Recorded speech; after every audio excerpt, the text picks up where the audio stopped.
Well, good morning. This is Jim Whitehead of both All Power Group, Phoenix Animal, and Power Coffee News. You know, I was a coffee roaster. I started drinking coffee late in life, which is too bad because it's one heck of a thing to drink, I'll tell you. Now, I love history anyway, but what we're going to talk about today is how coffee got to the Caribbean islands. You know, and I could go on and on and on. The history of coffee, wars have been fought over coffee.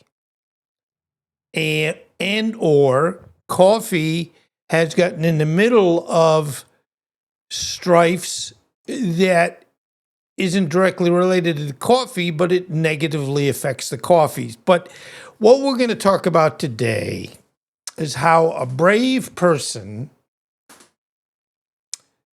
and as I explain it, you'll see what he did and how hard he worked, almost to the extent of him perishing, to be able to get a small cutting of a coffee plant from France to the Caribbean in the 1700s.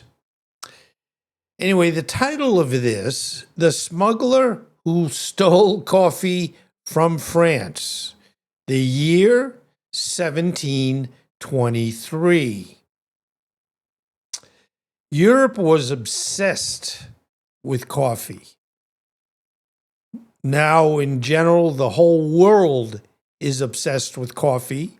And yes, unfortunately, foolishly, coffee has gone up. But I'm not going to get into the political side of things because it's one of those things where there's never resolutions.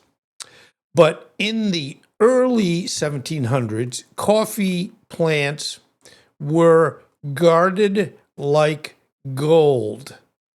Only a few countries controlled their growth, mainly Arabia and the Dutch colonies, Java. Now, the one thing you run into is where in history, it's just amazing. Again, some of the things that you would say, we don't fight with that today, but we fought big time when coffee was first discovered. And I did a presentation a week ago about how the monks and a farmer's sheep clued them in that these little cherries in a tree were pretty damn good. So, you know, here we go. It's anyway, France desperately wanted to grow its own coffee. Now, that just as a little aside with this, and you know, as I said, I have studied coffee all the time. I've been doing coffee, and that was pretty much beginning in 2017.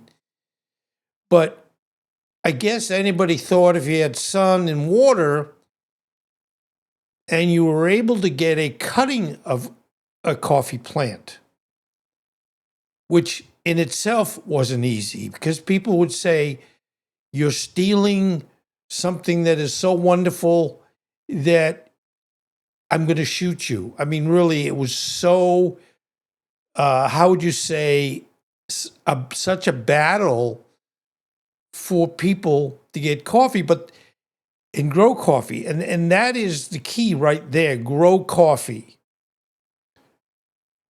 You can't grow coffee in a lot of locations. I'm in South Florida.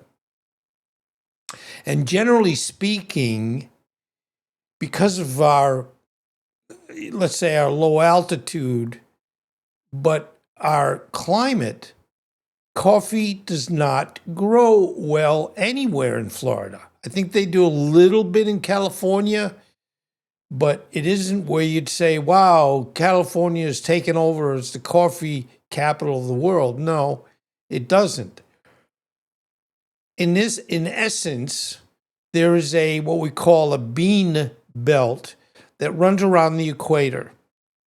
So a certain distance above the equator, a certain distance below the equator, that is where you can grow either Arabica coffee or Robusta. Now, Arabica, and again, I've done some of this history, but it's always good to know, Arabica is a harder coffee to grow. It needs higher altitudes and cooler temperatures. And as I've said probably 28 times, unfortunately, because of global warming, that's negatively affecting the where coffee can be grown. The other type of coffee is called Robusta. The name fits it because it can be grown at much lower altitudes. And people say, well, then what do you have to do with Arabica? Well, in the sense of taste and quality, Arabica is on top, Robusta is not. And in fact, most of the instant coffees can be and are made of made of Robusta coffee. They kind of maybe blend it a little bit with Arabica, or they do things that, cover it up a little bit. But Robusta can be grown in more locations. It's cheaper to grow, but it's technically not as good coffee. And mainly because if you're not careful, Robusta is, even though it has more caffeine, it's a little bitter. So it's where you really have to decide where you're going to grow it and where you're not going to grow it, and how you're going to do it. But anyway, back to France, they every attempt failed. That's when a young naval officer, Gabriel de Clou, decided to change history. And I know it's kind of like we probably would say, as individuals, we, not in a negative sense, but we wouldn't mind changing history in a good way. So anyway, here he is. He's from France, and he's saying, hey, that coffee thing, I think I want to do something here. The secret mission, and this was a mission that none of us would probably ever take. While stationed in Martinique, de Clou heard that the Royal Botanical Gardens in Paris had a single thriving coffee plant. Now, there you're seeing the Botanical Gardens. A gift to King Louis the 15th. We all learned Roman numerals, but sometimes you have to look at it again and say, whoops. But anyway, Louis the 15th. Legend says he charmed or perhaps snuck past the guards and managed to obtain a small cutting of that plant. And I just have to say, you'd say, well, what's the big deal? Well, it's so hard to grow, you can't just say, "Hey, give me a piece and I'm going to do it." No, it's got to be, and in this case, he stole it or bribed people or whatever he did, but he ended up getting it. He wrapped it carefully in a glass case and smuggled it aboard his ship to the Caribbean. But that's where his troubles truly began. And when we go through this, you'll say, "Boy, he sure deserved what he, in the end result, he worked hard." This was called a voyage of madness. Even back then, of course, regardless what you're doing, the ships were not what we would say of the caliber of today. They had no real good weather forecasting. It's kind of like, whoops, it looks like a storm is coming, and we don't know if it's a storm, a thunderstorm, or a hurricane, or a typhoon, or whatever. So the journey, again, from France to the Caribbean was brutal. Pirates, kaboom, kaboom. The pirates attacked the ship, which happened a lot then. And it's like, oh boy. And then we also had, as you can see, not only a double whammy, violent storms threatened to destroy it. So he's got this little cutting in a little pot, and you'll see in a minute, and he is going through hell to be able to try to get it to a place that he can literally plant it and grow it. The crew nearly mutinied.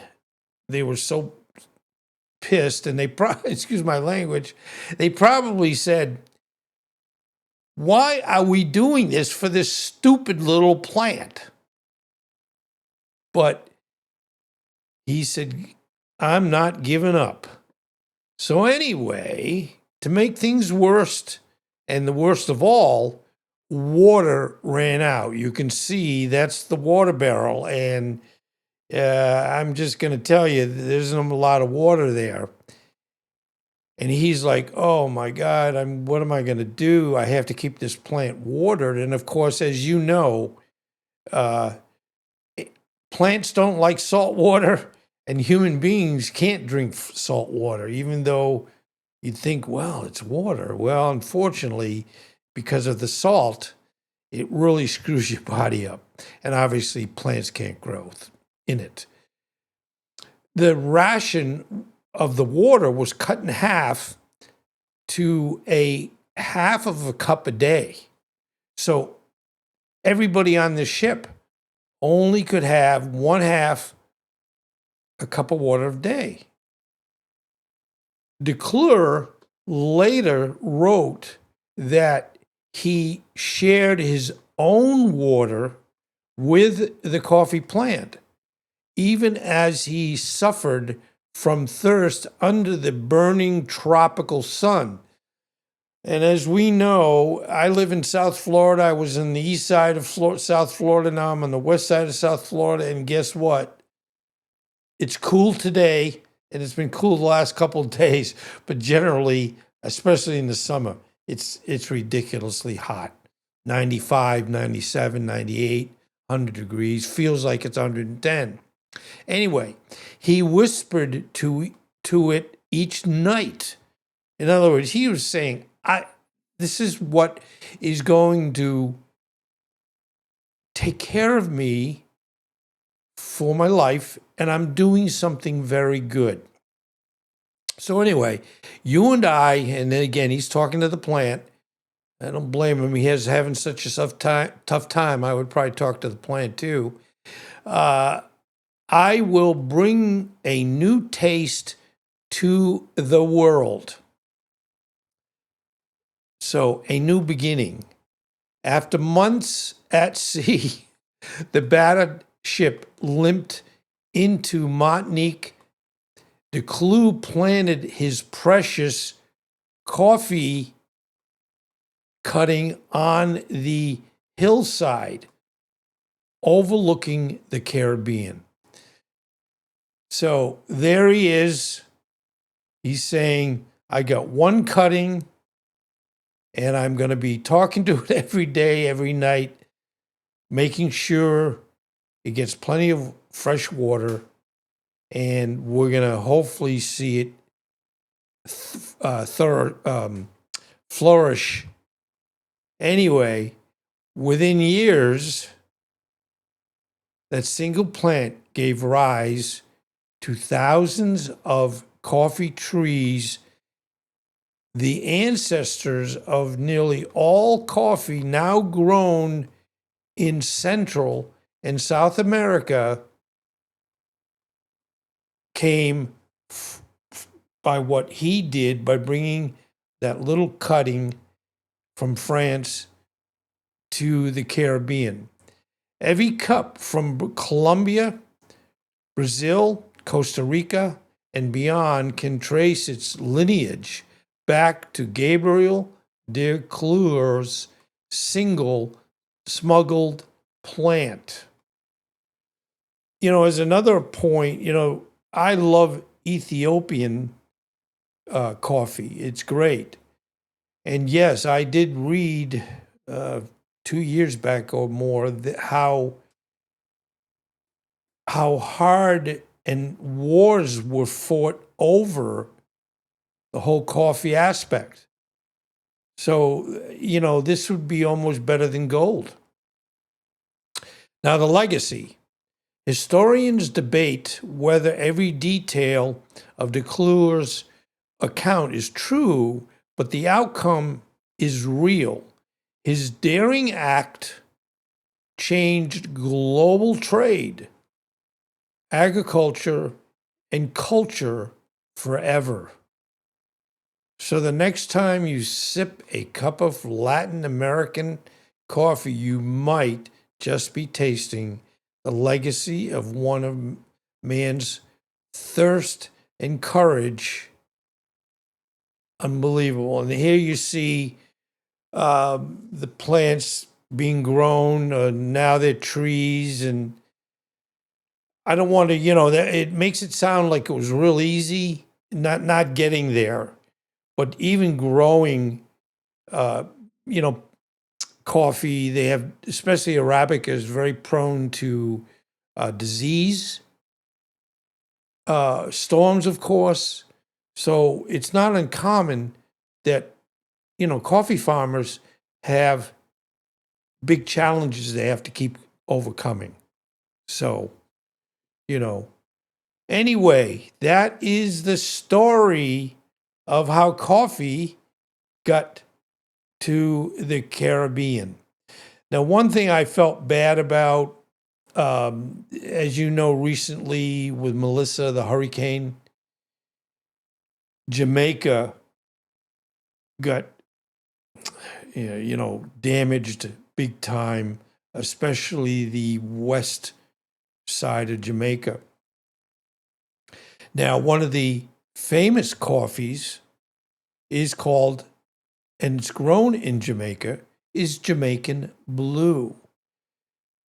And again, it's in the coffee belt. And because Jamaica has some very high mountains, they're able to grow this wonderful Arabica Jamaican Blue. And comparing Jamaican Blue, and you also have Kona coffee that's grown in the higher altitudes of Hawaii, very, very, very expensive. Like, when I go to buy, because I roast my beans, so I buy green beans, they basically, when you look at the last coffee I purchased was what they call pea coffee, because the way the coffee plant grows, each cherry has two coffee beans next to each other. And that's why they will have a shape of one side's round and the other side's flat, because two of them have gotten together. But there's a where we would say a coffee that is considered more expensive in a way, because instead of having two coffee beans in a cherry, it only has one, and it's called pea berry. And obviously, and that's what I'm drinking now, to be honest with you, it basically is more expensive because if you think about it, the typical coffee plant, each cherry that grows and ripens, then gets picked, and it has to be processed, it has two beans. So if you're, have an area where the beans are only pea berry beans, meaning there's only one bean, well, technically for all that you're picking, you're only getting half the coffee. So, does it taste better? No, it's kind of a novelty more than anything. But anyway, I want to thank you very much for being here this morning. I love coffee, and if you're able to subscribe, it would be very much appreciated. I put shorts each day up on YouTube, and just can't thank you enough for all of how you've helped me over the years. And I've been doing this a pretty long time, and you don't do this for a lot of money. You do it because you want to, you like doing it, you look forward to doing it, and it's a good skill to have when you are creating content. And as I have progressed, especially full-time the last almost 2.5 years, luckily we get a little bit better, hopefully, every time we do any episodes. And my first love is my Phoenix Animal channel. And then, of course, I started a couple months ago this coffee channel, Power Coffee News. But anyway, thank you so much for being here. And I pray every day, and I don't want to say I pray for coffee, because that's certainly minor in general. I pray that everybody in our country, the United States, is going to go in the right direction. I know things are tough, and we all are paying more for everything. And, people are losing their jobs. And I'm not one to say, oh, the sky is falling, but I also have to recognize what is happening and do my best with my wife and Jamie, my beautiful Shih Tzu, to hopefully have a good life and hopefully be around a little bit longer, because I'm 76, and let's face it, the days are counted. So thank you. And again, be well and take care. Thanks again.